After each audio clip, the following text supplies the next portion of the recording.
Offender with a lengthy criminal record is arrested again for hurting children. Did state law conceal this risk from parents?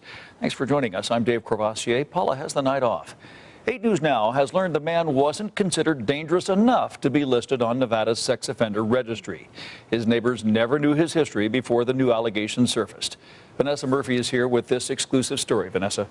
Dave, if your neighbor had a past which included trying to lure a child into a car, kidnapping a minor, and indecent exposure, you'd want to know, right? Especially if you're a parent. Well, we found even more on this guy. Check out his record right here. But we're told he wasn't considered enough of a risk to go on the sex offender registry after he moved here in March. Then next month, he was arrested for sex crimes against children. What can you tell us about John Merrill? Not a whole lot. Here's what we know. Metro Police say John Merrill invited several children into his home, exposed himself to the kids, and used a sex toy on at least one child in April. But neighbors may have never known he was a registered sex offender. We reached out to the Department of Public Safety to find out why. General Services Division, this is Julie. Julie Butler oversees Nevada's sex offender registry. There are individuals who, by law, we are not allowed to post on the public registry, but are nevertheless a part of the registry. What that means, Merrill is on a list police could see, but not the rest of us, despite his criminal past.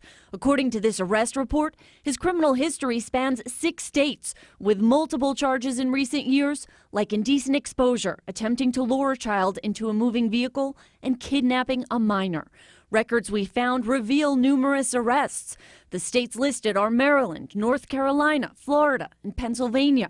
Butler says Merrill notified police he relocated to Nevada in March, a requirement for sex offenders like him. Her staff in Carson City then used an assessment tool to help figure out his risk to reoffend, and by April 8th, the week before his arrest, that was done. He does have some convictions from sex offender convictions from Lancaster County, Pennsylvania, but as far as Nevada law, he is current with all registration requirements.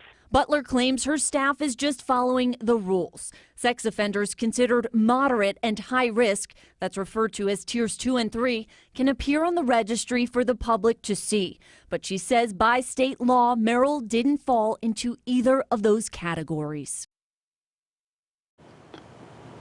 And the message we heard from Butler and police: parents should not rely completely on the sex offender registry because not all sex offenders are listed on there. It's important to educate children and know who they're spending time with.